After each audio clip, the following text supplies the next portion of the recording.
Welcome to the Guides Angle, a full-time fishing guide's view on all things related fishing, both fresh and salt water, where we discuss interactions with customers, the behind-the-scenes day-to-day grind, and even, yes, things we like and don't like within the guide business.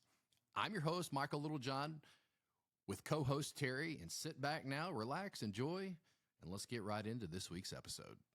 All right, so we're finally back at it. It's the time of year that everybody's been waiting on. It's after Christmas, after New Year, finally get these resolutions all straightened out. And, right. you know, we were eating dinner tonight at a little restaurant not far from the house. The Lumberyard And they had, Edgewood. when we pulled up, they had Christmas stuff all in their windows. Yep. And you made the comment of like, oh, wow, they're still got the Christmas stuff out. Like, wash your windows.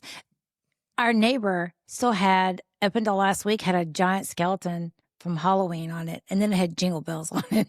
I was like, when we say giant skeleton, talking about a skeleton that is probably 12 to 14 foot. Huge. Maybe they're watching. And if they're watching, reach out to us and let us know how tall your skeleton is. My wife appreciates taking Every day me I down. drove by there, I was like, Actually, I didn't mind it. I thought it was kind of cute. I thought it was cool. Take down the skeleton. How they were like dressing. It wasn't just a skeleton. I was like, evil looking skeleton. I don't know.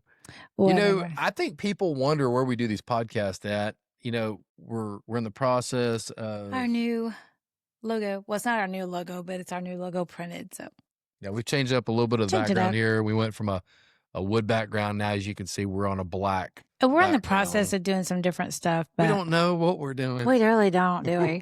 We see different podcasts and we're like, hey, that looks pretty good. Let's try that. We don't practice. We don't talk about what we're going to talk about ahead of time. We don't like go, oh, well, let's talk about that. We're just like, hey, you want to do an episode for the podcast? And we're like, yeah. Typically, let's it's go. Terry that says we're doing the podcast. Yeah, it's like pulling teeth with him, y'all. He doesn't want to do it. You know, it's just one of those things. He's so good on camera. No. You are. You've had some of the, oh, Lord. This is what I'm good at, is reeling a big reel. That sounds like a wahoo or a big tuna or even a marlin taking drag. When I caught my marlin, when we caught my marlin, anyway, I got out of the I tell the story about your marlin. Because we went down to, or is it down? We went down and over to, was it Cabo? Cabo San Lucas with our bestest buddies.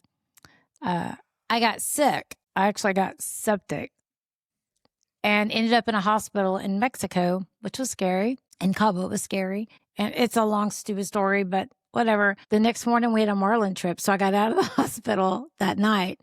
And I cannot praise God, the next morning, I felt so much better. Like I was better. And anyway, I mean, I was weak, but I was ready because I wasn't about to ruin your trip because I already messed up a trip last year.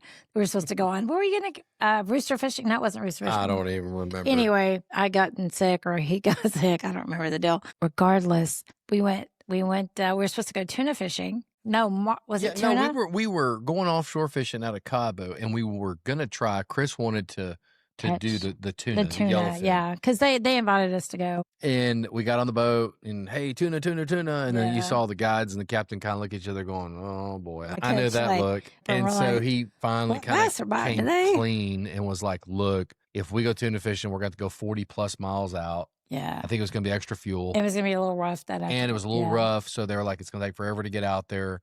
And, you know, typical horse and pony show of the fishing guy with the customer kind of thing. And let us know what you want to do. And then, of course, you know, we have our little powwow and, okay, we'll go marlin fishing. It's hard. Got to go marlin fishing. I mean, oh my gosh. I was so excited. I was super excited because I'd never seen a marlin ever. Like, not in person. I've seen them on TV. So I was real excited. And they had caught marlin before. Katie had caught marlin and Chris had caught marlin multiple times. So you hadn't caught one before. I caught a little bitty one when I was really young. Really? In my professional life, in my adult life, I have never, ever troll baits for marlin. Yeah. Until that trip. Yeah, we could tell weren't there like schooling, like little mackerel or something, and that's what they were saying that we were going to be in the marlin because what was it? Do you remember? I don't. Well, there was some school and something that marlin eat. I think it was like Spanish mackerel or something. But anyway, the guys like, they were getting excited. The captains were. And the name of that company was Marvita. Is that right? Marvita. Marvita. If you go to Cabo and you want some good guides or captains, they're really good. They were good. I mean, good guides, boats. Obviously, we're driven. You worry when you go in these tourist-driven areas. For every one good charter out of a big port, a big marina like that, you're gonna have 6 or 7 that are just thinking, man, let's get these guys on the boat, get them out there, maybe catch a fish, maybe not, who really cares, and then get back in. Yeah. And some people probably do that. People weren't like that. They, the crew was really driven to try to put us on fish. So, but we did get a big takedown, and I got lucky enough to get in the chair, and I'd torn this rotator cuff, so I was reeling right-handed, doing pretty good, but I got worn out really fast, and so Michael hopped in. Literally, I scooted out of the chair, and he scooted in, like hopped over. I got video somewhere, and then he finished it off and brought in a really nice marlin. We were so excited, and it was cool that we got to share in that because that was our first marlin, really, technically. Yeah, exactly. And we share everything. We we even shared dinner tonight, our chicken fried steak. Did. So that's a whole other subject. Let's not even go into that. Well, no, you think about it for a minute. It's like, I don't know about you guys, but by the way, this is the Guides Angle podcast. Oh, yeah. And we are glad you're with us tonight. Yes, hopefully, you guys are enjoying some of this stuff. We're not always talking about fishing and hunting stuff or whatever. Hunting, we need to talk more about hunting in some areas. I love spring turkey hunting, but stay on track, homie. It's really interesting that I completely forgot what you were going to say. Man, no, I remember now. I knew. Man, you got to be careful, boy. You get old. Speaking of that. Stay on topic. We're like this. We go here, we go here, then we go here. I just wonder, is there anybody out there who, let's just say you're in your kitchen, you're eating dinner, and then all of a sudden, you decide you want to go out to your shop. I've got a shop, and let's say you need something, go get something out of your shop. Is there anybody else watching or listening to this podcast that by the time you leave the kitchen to go walk across the grass or the driveway to get to your shop or get to your garage or whatever to get maybe the Allen wrench or the set of, washers or whatever it is you're going to get, does anybody forget what they're going to get? Because I don't know. I don't know if that's just like bad or what, but it happens to me like at least once or twice a week. It's just a part of growing up, getting older. Yeah. I really do. I don't think that. You seem pretty normal to me. I don't know. I'm not. There's not. No, you're not normal. Why did I even say that? I've lost my. Speaking of chicken fried steak. Oh my God. But who's talking about chicken fried Well, we were talking about chicken fried steak and we shared. And I mean, how many times do you get both individuals get these big plates at dinner? Yeah. And true. Then you eat till you're way overeat. You way over freaking eat. And then you look down at your plate and there's more than half the food on each plate. Yeah. And it's like, okay, and your bill's like now it's like $50 or $60 or $70 just to go eat dinner for 2 people. Yeah, it's crazy. We don't go out and eat much. So I don't know. I'm all into the camp of let's, order a bigger meal, share it, cut the price. And then it's like tonight we shared, a chicken fried steak. They split our salad. Mm-hmm. We got one little appetizer of jalapeno poppers or whatever they were. Mm-hmm. We cut our bill by $20-$25 and both of us had food left over. Mm-hmm. A little bit, not a lot. Yeah. I had more than you, but yeah. But a little. But yeah, I mean, I don't know. It just works. So back to the marlin. How much how do they judge marlin? Do they go, that's like 100-pounder? Because they don't weigh them, obviously, because we put them back. It was what? What do you think it was? Like with tarpon, they guess. It's all guessing. So what did they guesstimate that fish? I can guess a catfish. I can look at a catfish and know. You can get super close. I can get within 5 or 6 pounds on a bigger fish. So what do you think the marlin weighed? I think that fish, if maybe we can pull the photo up in the comments of this, but that was probably like a 60 to 80 pound marlin. Really? Yeah. They're not real heavy. When you look at how they're made up, they're real thin fish. Oh, they were thin. Yeah, they're thin. They're not a big beefy fish like a big catfish. You know what I noticed when we got that when the captains got and the deckhand got the marlin in the boat, how careful they were. Because those things are dangerous. I mean, they never let go of the bill. Even when we were taking our picture with the fish, and we're like, Michael's like, let her have it, because I was holding the tail end. He was like, no, let her have it. And the guy's like, he never let go of the fish. So we have a picture of him holding the fish with us. But yeah, that's one of those things. But I mean, I understand. They, just well, that is the business end of a fish. I mean, it's a dangerous fish. I mean, it's taken some people out before. Yeah, they jump in the boat. They go. I wonder what like if you're out listening right now and you've caught a marlin. Let's say in the Gulf. That's not. Is that the Gulf? That's not the Gulf. We're in Cabo. I was thinking we're in Cancun. We're in the Pacific. Yeah, so in the Pacific. So if you've caught a marlin, just let us message us in the comment. Put in the comments how big yours was. I just want to know, is that like a small marlin? No, that was a small, medium, large. Well, but there's different species, right? You've got your blue, your black, your striped. Right. These are striped marlins. So these are, and the whites are even, typically smaller. Yeah. But these were striped marlins. They're kind of like small to medium size anyway. Yeah. Right. But was that a bigger fish? Oh, was that a bigger stripe? I think that was like an average stripe. An average. So that's what I'm wondering. Yeah. If you are like, oh, no, we can't. Why didn't you just ask me these questions? I could have told you the answers to these questions. Because I want to know their opinion. If I want to know the right answer, I just ask Chat all the time. Oh my gosh. Does anybody else have a wife that thinks ChatGPT is like the final answer to everything? No, the Lord is the only one that answers the final answer. We have any questions, we ask ChatGPT. We do. Ask it. I don't Google anything anymore. I'll just talk to it. Hey. I don't know. If this fish looks like this, I just ask you for the answers. That's easy enough. Hey, babe, what does this mean? Whatever. So we're going to talk about some stuff tonight. We're going to open up some cans on some things that we've been wanting to talk about on a couple of episodes. And, I don't know, those that are listening, hopefully, most of the guys listening, girls listening tonight, as we're doing this podcast, you're probably in tune to guided fishing trips and, kind of how it works. Maybe there's some people listening that's never been on a guided fishing trip or whatever. But there's two different types of the way the state classifies. You've got freshwater guides. Oh yeah. And you have saltwater guides. You have guides that are they're accountable with a captain's license. Mm. And you have to have a captain's license to run in navigable waters, which is any salt water. So your freshwater fishing guides are regulated by the state, and your saltwater guides that are in navigable waters are they're.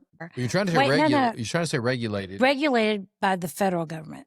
Kind of. I mean but it is. It will, like freshwater guides, like in Texas and the lakes that we do, they're state regulated. That's why they don't have to have a captain's license. Well, it's kind of that way. I mean, but the thing is, you still, when you buy your guide's license, even a saltwater guide, when they buy their guide's license, it's still through the state of Texas. It's not through. It's not through But it's not regulated though. It's regulated by the feds. It is. Well, yeah, exactly. You have to have a U.S. Coast Guard. Did y'all hear that? License. He said exactly. Yeah. So. And that's what's really interesting, right? Is that you've got, so if you don't know this already, if you want to be a freshwater fishing guide in the state of Texas, and in this case, some of the other states as well, but in the state of Texas, if you say, hey, I want to be a fishing guide, all you have to do right now, as the way it sits right now, is you have to go down to Walmart and you have to buy a freshwater fish or academy. And all you have to do is buy a freshwater fishing guide's license for I think it's $127 or $132. Which is what we did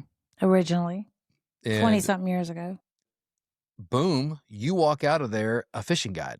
You are legal in the state of Texas to guide on non-navigable waters, right? Most lakes. There are, for example, if you wanted to run on I'm trying to think how to say this. If you wanted to run some trips as a freshwater fishing guide for hire, and you were trying to run on the Sabine River right above Sabine Lake, you probably would have to have a Coast Guard license, captain's license, and have a saltwater, because it's a navigable waterway. Right. So once it hits a dam, then it's non-navigable. But like Mississippi River, like those tugboat captains on the Mississippi, some of those guys have never seen saltwater in their entire life. Yep.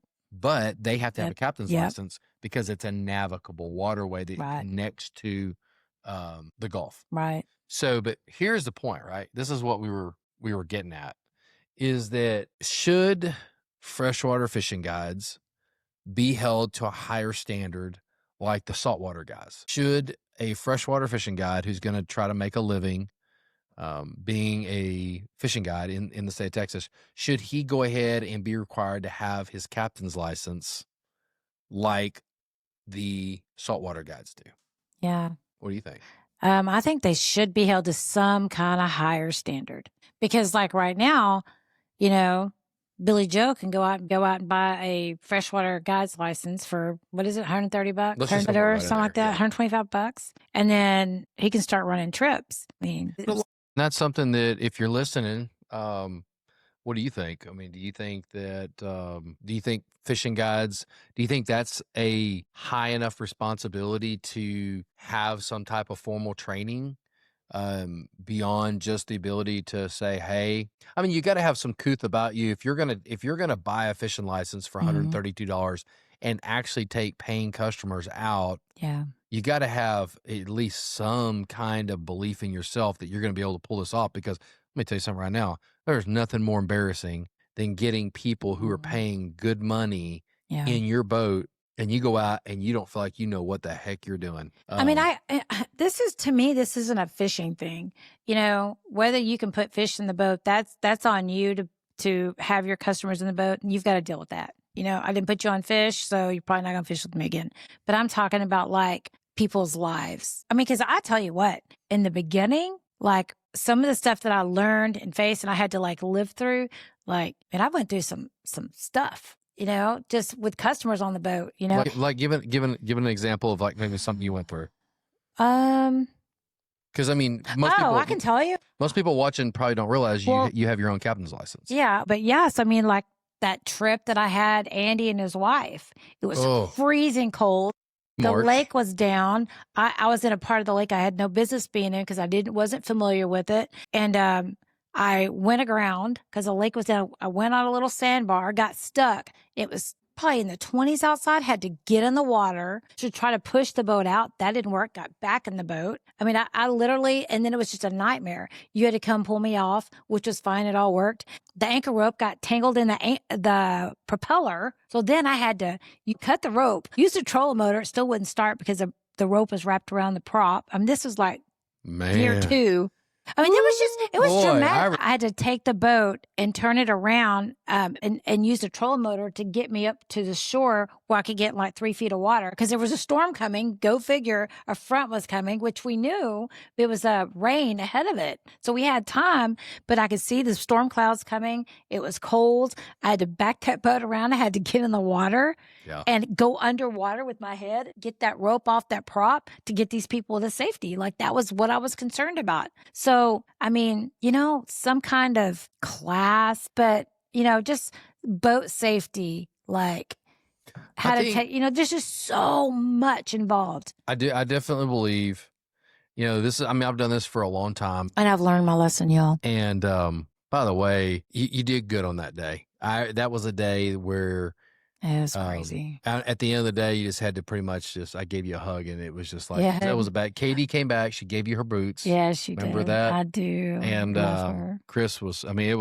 that was a tough day. I mean, the fishing was tough that day. I remember. Oh, we ended up catching like right before we were headed in, and we were kind of watching the storm, and I was just kind of panicked a little bit, I guess, but we still had like 2 hours left in our trip and the storm hadn't come yet. So I could see it in the distance. So we anchored up on a windblown point. I bet we caught, if Andy's listening, I bet we caught 15, 20 plus fish, 20-pound class fish. Really? Oh yeah.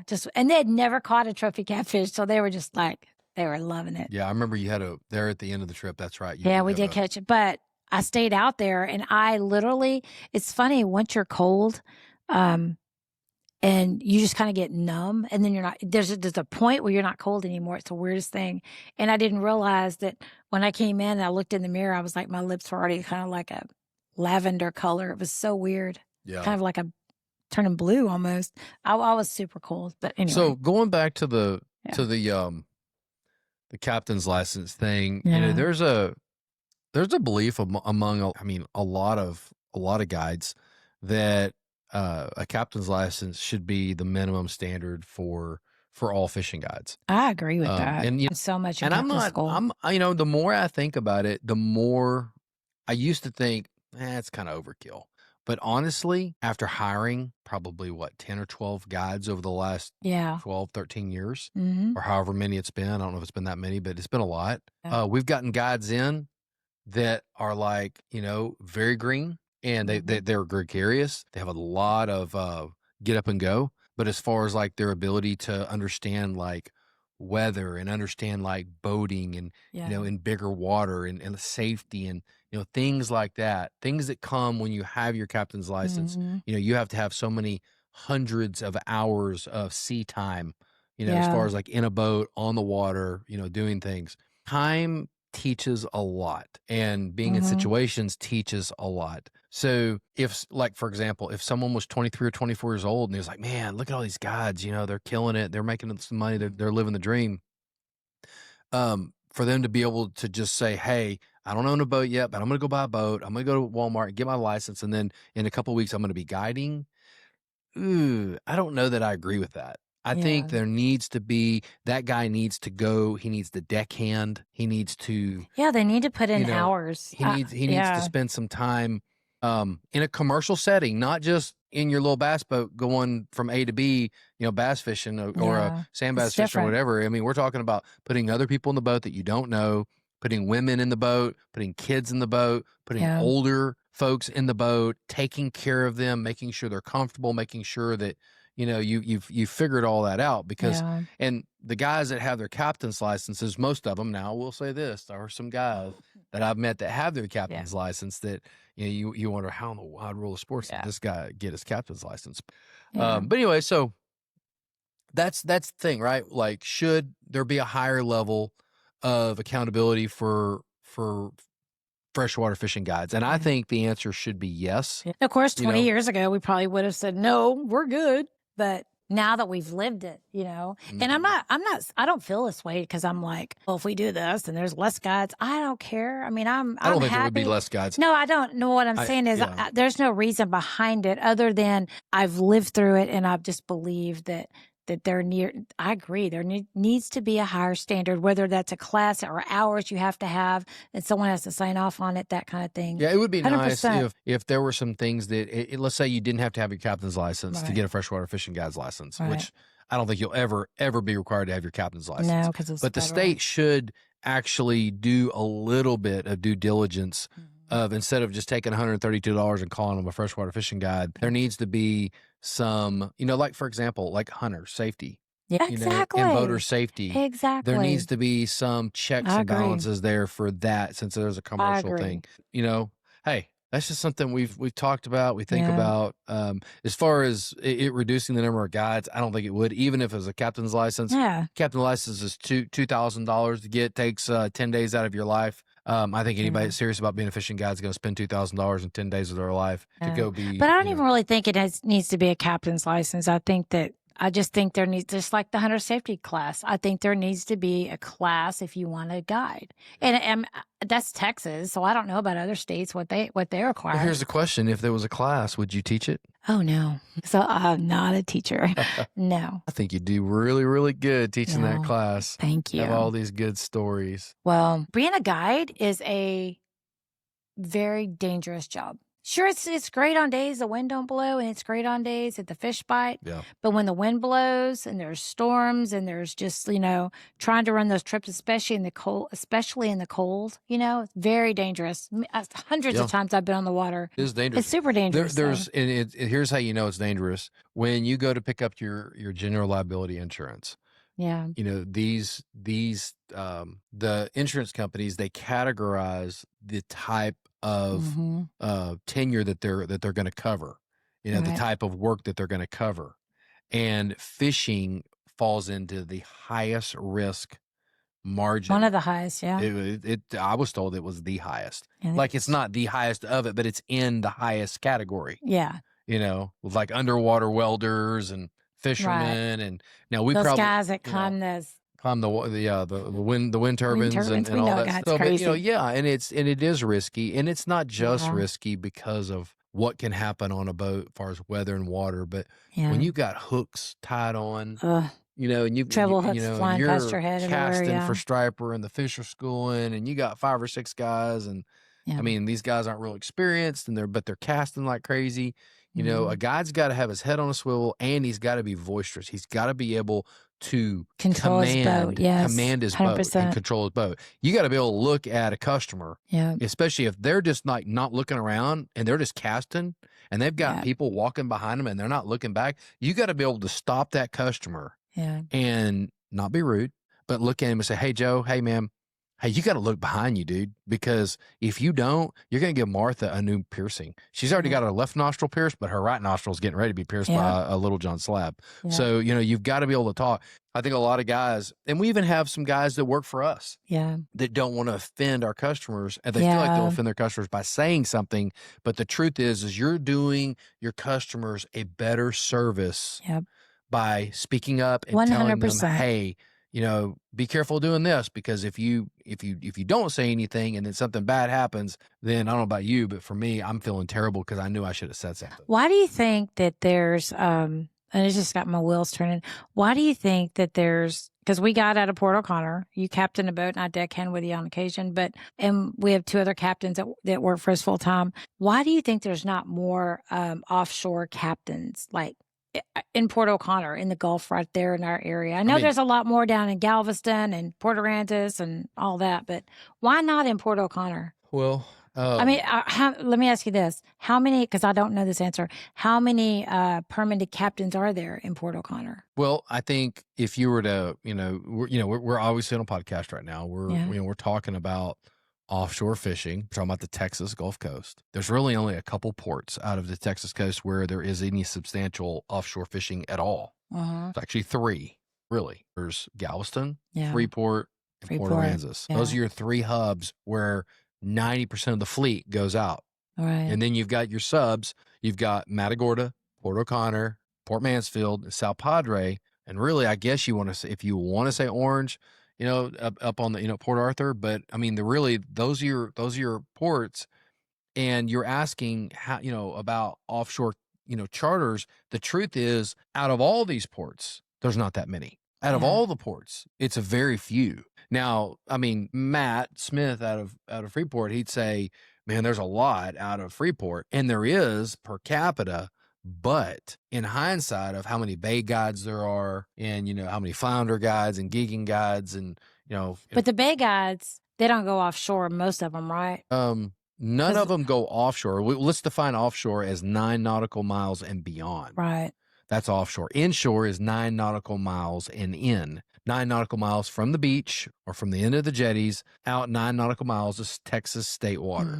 And then from 9 nautical miles and beyond is federal water. And for a legal charter to take paying customers beyond 9 nautical miles and fish and harvest fish in federal water, that charter boat, that captain has to possess and own federal permits.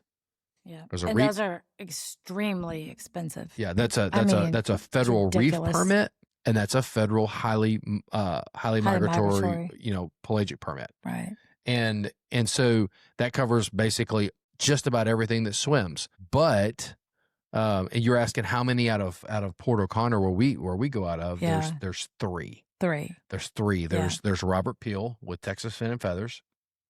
Andy, can't remember his last name. He's got 4 was it 4H or 4 something? I don't know. He's new this year, so he did a good job. He's a really good guy. I mean, he's been over and talked to us. And then there's us, and that's it out of Port O'Connor as far as permitted boats. Now, I think there's a couple of other permitted boats that aren't running charters that will run an occasional charter here and there. They'll run down from Matagorda and come down, or come up from Port Aransas and go out of Port O'Connor. Right. But as far as the 3 guys, and there's really 2 that have been mainstream full-time for many years, and that's us and Robert and Fins and Feathers. Yeah, Robert Peel. Yeah. So the issue that you see a lot, and we're talking about fishing guides in freshwater, fishing guides in saltwater. Should you have a captain's license? Should you not? On the flip side, then you also have the whole permitted vessel. Oh, yeah. Versus the non-permitted vessel that still takes customers out into federal water and harvest fish, which We hear about it all the time. That sucks. Yeah, we hear about it. We know who they are. Oh, I more than hear about it, I see it. Yeah, you see it. I see it. I see it out there. Yeah, so you got to imagine, right? So you have a bay guide. Let's say, I'm not going to say any names, but let's say you got a bay guide who runs a lot of charters, and let's say it's federal snapper season, so let's say it's June 23rd. And let's say the forecast for the next 3 days is it's flat calm. Well, some of these bay guides know they can go out 15, 18 miles out of Port O'Connor, and guess what they can catch? Snapper. They can catch a bunch of snapper with their customers. And make a lot more money. Well, that's illegal because they are not permitted. What they do is they go out and catch them, and then they say they got them in state water, which is legal 9 miles out. Right. But they're not in state water. Some of them may be. But you know the ones that aren't because you see them out there. That time of year, it's hard to catch bigger fish. We do a lot of state water fishing. We're good at it. We either find structure, we enhance structure. We make sure that we've got spots to fish in state water. And I will say this, during the summer, those spots, I look at them, they're empty. Yeah. Those spots, those fish, when it gets hot, those fish, they go out deeper. They get in a little deeper water. So for guys to come in mid-June, July, with customers and say they got them in state water and they got, 10, 12, 15 pound snapper and they got, the limits of big fish, they didn't give them in state water. What I know, it's kind of funny. I noticed what they do. And I know a couple of guys that I've seen do it. And then I ask you, did you see so-and-so out there? And you're like, yep. But is when they have there's a guy that cleans fish down there. That he's a great guy. He just keeps to himself. But you see him pull up, drop the customers off, drop the fish off, and they go. They TY8. They're gone. Yep. So it's funny, but and it's frustrating to us and to Robert and other captains that have these permits because you spend a lot of money. I'm not talking about $1,000. I'm talking about thousands and thousands and thousands of dollars on these permits. No, like 30, 40, 50,000. Yeah. I mean, it's a lot of money. For the permits. So you're paying to play. The government says, look, if you're going to harvest fish in federal water that they manage, because they manage the water 9 miles and out, and what they manage the fish in those waters, then you're going to pay to play. You're going to get a federal reef permit that covers all your snappers, your amberjacks, your groupers, anything reef related. And then you get your migratory pelagic permit, which covers all of like your kingfish, your cobia, your different fish that migrate a lot. And when you pay the money like what we paid so that we can be legal, and you have to renew those every single year. Now, we don't have to pay that kind of money every year, but there's a renewal process. You got to put stickers off your boat, put stickers on your boat. You got to be compliant with certain TX numbers that are larger than any other TX number you've ever seen in your life. It's stupid how big these numbers have to be on the side of your boat. Well, it's not stupid, but it's stupid. It's just crazy. For a while we had to have all this transmission stuff. We had reporting. That was a pain. And reporting all these numbers. I get it, what they're trying to do. They're trying to preserve the fishery. I understand. Yep. So anyways, and what I was going to say is, and then you've got old Joe over here, old Bobby Joe, who, just runs his little, $60,000 little bay boat out and goes into federal water without permits and catches, his snapper. And, I see it, right? I see it. I see the guys go out. I see them in my binoculars. I see them fishing. Yeah. And then I come back in and then they're there cleaning fish. And it's like, you want to say something, but you don't. Yeah. It's just one of those kind of deals. But yeah, no, it is frustrating. It is frustrating. Yeah, it really is. It's like, what's the point of me paying all this money if everybody else is going to go out and, not do it right and not do it right. Yeah. But, it is nice to do it right. And it is nice to know, hey, because we've been pulled over a jillion times, some offshore. A lot of times you come to the jetties and the wardens, every bay boat that comes in, from the end of the jetties coming in, they let them go. They're only stopping the boats that look like they're offshore boats or that have permits on them. Well, you can't really see the permits. They just, an offshore with binoculars, you can see them. Yeah, kind of. But, they know they're just looking for bigger boats. So they're letting all the guys that have been not abiding by the law through. And they will literally search your boat, lift up every chair, every cushion, every corner of your boat. They're going to look for fish. Absolutely. But my point was, it's nice to know, man, you can stick your head up, you can stick your chest out. Yeah. You can say, hey, come on in, take a look. Here are my permits. Yeah. Here's all my logs. Here's all this. Throw it in the comments what you think. What do you think about this? We're just curious if you're a guy or captain out of another port and, you see it and, you just, I don't know, is it called turning a blind eye to it? Because I know that I've heard you guys, you with other captains, having dinner, talking, and like they're frustrated with it too. And you just see it year after year. And it's the same people, the same few people. I say if you're really wanting to, and we were asking why, I think your original question here is, why aren't there more offshore boats? I can answer that real easy. Yeah. The cost. Yeah. The cost to get in it. Plus, I'll be honest with you, you got to be half crazy and you got to absolutely love offshore fishing. Not to be a spectator for 1 or 2 days in Cabo. That's fun. Yeah. But to do it 20, 30 days in a row. Oh my God. Yeah. And I mean, so hard. I love it. Yeah. I could do it 60 days in a row. Yeah. But it's one of those things, I made up with it. I love it. I have the fear of missing out when I'm not doing it. I want to know what was being caught. What did I miss? Did the weed line move? Were there more mahi on the weed line? What was that one rock? Did it have bigger beeliners on it than, I just, I made up with it. But my point is that I think a person has to be like that to be an offshore captain, because it's so hard on your body. It is. It's incredible because you get up at 4, you get your boat ready, your boat's in the water ready to go, and then you're kind of getting your mind together for that last 30 minutes before your customers get there.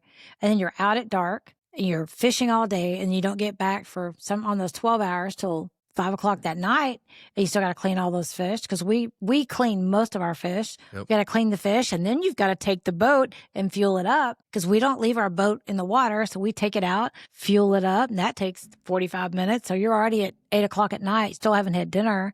And then you've got to go wash that boat, and that's another hour. And then you got to put the boat up. And then you have to re-rig everything for the next day. And it is literally day after day after day. And so now we do it. We have 3 captains. Somewhere in there, you got to eat dinner. And you got to eat dinner. And if you're lucky and your wife goes with you, then she'll have your food. We'll hand feed you. She'll help you clean your boat and help you clean. I'm his deckhand, y'all. So, I mean, but, it's a hard job. And that's why most captains have deckhands. That is why most captains have deckhands. We don't. I help you, but that's it. Right. And, why aren't there more offshore? I think it's that. It's the cost of the boat, because if you're going to have a boat that is worthy of going offshore, it's going to be minimum couple $100,000 minimum. Most of the time, 300 or 400,000. Then you got the cost of your permits. You might as well say minimum 50 grand there. The insurance for offshore fishing is absolutely outrageous. It's astronomical too. You got to have a place down there. You got to have a place to stay. You can't just rent a hotel. No, and it's so expensive down there in Port O'Connor. So there's, the offshore gig is definitely, if you can, it's not making anybody rich. I can tell you that. Yeah, it's definitely not making her rich. But these guys do it because they love it. They love it. You love it. I don't understand it. I mean, I like it. I enjoy it, but I don't get it. I'm like, I no way I want to be. I will never go 2 days in a row. I'll go one day, and then I'll take 3 or 4 days, and I'll wait, and I'll help them clean fish and get the boat and all that. But I ain't about to do it day after day after day. I'm too old. Yep. But, it's hard. That's why, last year we were down there, 14, 18 days. Each captain was, we'd swap it up every 3 weeks. I think Noel was down there for 3 full weeks one time. Yeah. And so, we've had to go, what, what's important to us is our captains, our families. And it's hard because we have so many people that want to fish with us, and we have 10 days for you, 10 days for Jeremy, and 10 days for Noel, and so they can be back with their families, and vice versa with ours. Yep. And so it's hard because we have those customers to get off the boat, and they kind of wink at you, put me down next year, and then you're like, I have a spot for you.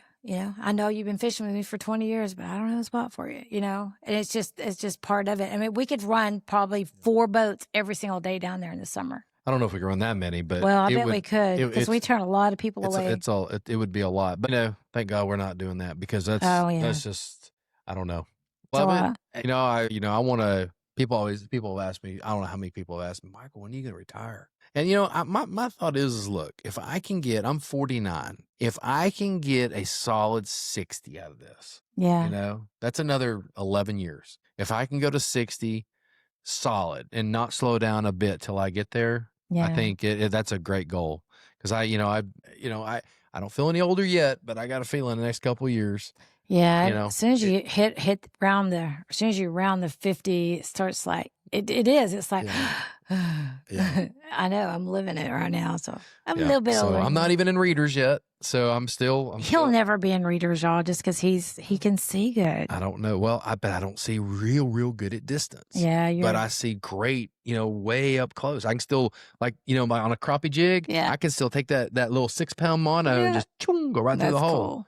And so we were talking about, we started this podcast talking about, should the regulations, should freshwater fishing guides, should it be more regulated? Should they have additional training and classes and things like that?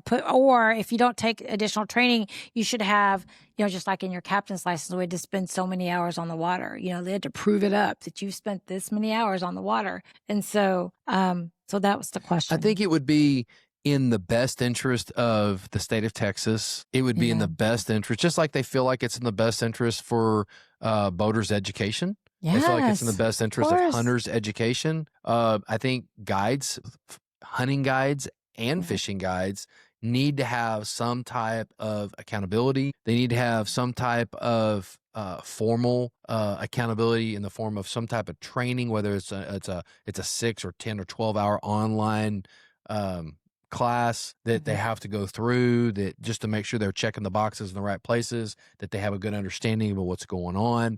At the very minimum, a new fishing guide, a 21, 22, 23-year-old guide who's goo-gooed and gaga'd over Facebook pictures and seeing a guy living his dream who's in his 40s or 50s and he wants to do it. I think that person should have some type of a parameter, if you will, or some form of accountability that when he comes into the business, that he understands more than just, hey, I'm going to Bass Pro to buy me a boat and I'm going to go get me a bunch of rods. I'm going to stop by Walmart on my way back and get my guide's license. And then I'm booking trips from Facebook the next week.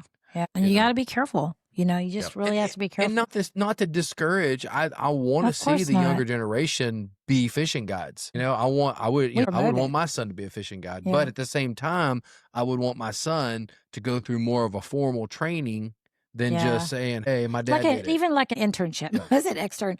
An internship where they have to come in and do like so many hours. So many hours with Well, and that's kind of how the offshore guy works. You've got to have and it's a lot. I want to say it's 100 to 200 hours of marine time on 100 and a something boat, for sure. And it's not, so but anyways, these are all things that happen.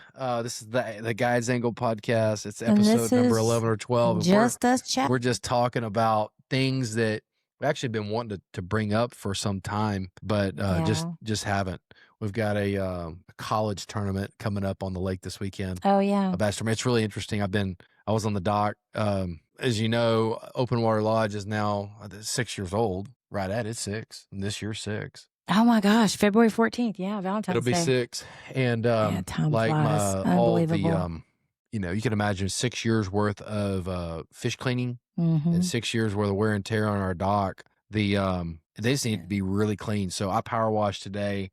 All of the tables. We cleaned. We cleaned the tables a lot, but like the metal was getting gunked up. So I power washed all the metal and we osphode it. Osphode it. We put a acid chemical on the metal because there's been some rust and stuff on there, and it's curing overnight. Tomorrow, MJ's coming.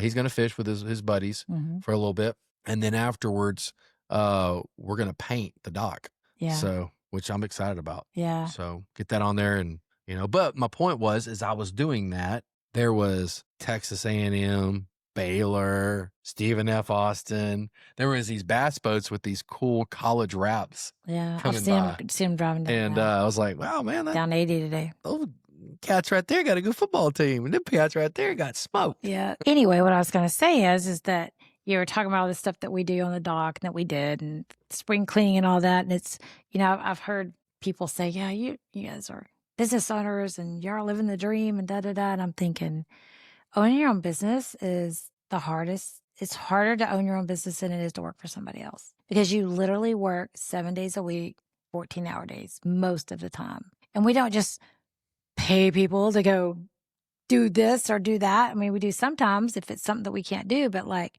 when it comes to certain things, like we're doing the work ourselves. Absolutely. And then sometimes you hire people like I did today. I hired 2 guys to come and do a lot of the stuff I did today and help me do it. I was going to do it with them. Yeah, I was going to say. And guess what? I was supposed to meet them at 7:45. Well, I went to the hardware store early this morning, was there at 7:15 right after they opened, got all the stuff that I knew that I needed, was there at 7:45 to greet them. 8 o'clock came around, hadn't seen them yet. 8:30 come around, sent a text, no response. 9 o'clock came around. I was in there twiddling my thumbs. Babe, they're not coming. I was like, well, I guess they're not. I guess my help's not coming today. So I grabbed the rest of the stuff, carried it all down the dock, and said, well, I'm running solo today. Well, you did most of it yourself. I was working in the cabins today. Yeah. Well, you came down and helped me also a little bit at the end. Yeah, I did. It was a really pretty day. Unbelievable. Well, so one of the things that we're trying to do in our episodes of our podcast is trying to stay on focus and not jump up and down from here to here to here. So we're going to pick topics like tonight's topic was freshwater. And then we talked a little bit about offshore fishing and permits. So we're going to try to stay on focus a little more. Maybe that'll make it a little better. And I don't know. That's hard for me to do, as you can tell. And speaking of the offshore stuff, we're doing something we've done it before, but this will be the first year that we do it on a big basis. And that's the state water snapper fishery. We're running state water trips and they're coming up next month. And we've actually got the entire leg booked minus 1 day. And it's March 1st. I believe it's Sunday. Yep. Captain Monday, Jeremy March 1st, will be. So if you're interested in booking a trip, it's fishingpoc.com. Yep. It's Sunday, March 1st. Yeah. You can go to fishingpoc.com. Yeah. Or you can send Terry a text. I prefer that really. So you can 903-441-3937. It's $1,400 for offshore for 5 people. Yeah. And that's state water, so you get 4. And so what they're snapper. thinking is, what if it's too windy and we can't go offshore to catch snapper? What are we going to do? So those trips book as a dual trip. They what's really neat about these trips is, yes, you're coming down to snapper fish, but if for some reason you get down there and you can't get out past the big jetties because of wind, we're running these trips as sheepshead base snapper trips at the jetties at a reduced cost. So we're gonna make sure take you fishing. We're gonna make sure that you get out, which is a lot of fun. So and what we do though down there is like we really watch the weather. Like before we go to bed, when we get up, we are watching the weather. We know what's coming. We know the fronts that are coming. We know the wind direction. We know all of that. So we're gonna reach out to you a few days before your trip and go over anything that we're ever concerned. So yep. But Sunday, March 1st, it's our last day down there for the state season. So if you want to do that, then holler at us. It's the last day. So we've got all the other days. Gosh, before you know it's going to be spring break. I'm telling you, it's coming. I want a winter, though. I want a winter. I haven't had a winter yet. I'm wearing shorts and flip-flops. I think it's froze like 2 nights the entire year. It's unbelievable. Well, we're going to hang it up, guys. We appreciate you listening and watching. If there's some topics you really want us to discuss, you could text me. If you got thinking, hey, I really wish they would talk about this, text me. And, you don't have to comment on here for everyone to see. You can shoot me a text, and I'd appreciate it. 903-441-3937. So let's let you end this with playing with your reel over there. Well, it's not just playing with it. Oh, he's playing with it. It's that sound. It just takes you somewhere. Like, remember when you were reeling in that marlin? It didn't sound like that. It was crisp, just like that. It didn't sound anything like that. The wahoo that we just caught a few weeks ago, that's what it sounded like. It was just great. You are 12 years old, sir. Well, we talked about being crazy. You got to be halfway crazy to be an offshore fishing guy. Yeah, you got that right. So. Well, we really appreciate you guys tuning in. We will see you next time. Absolutely. Y'all be safe on the water. And if we don't see you on the water, we'll see you next week on the podcast. Yep. Bye-bye.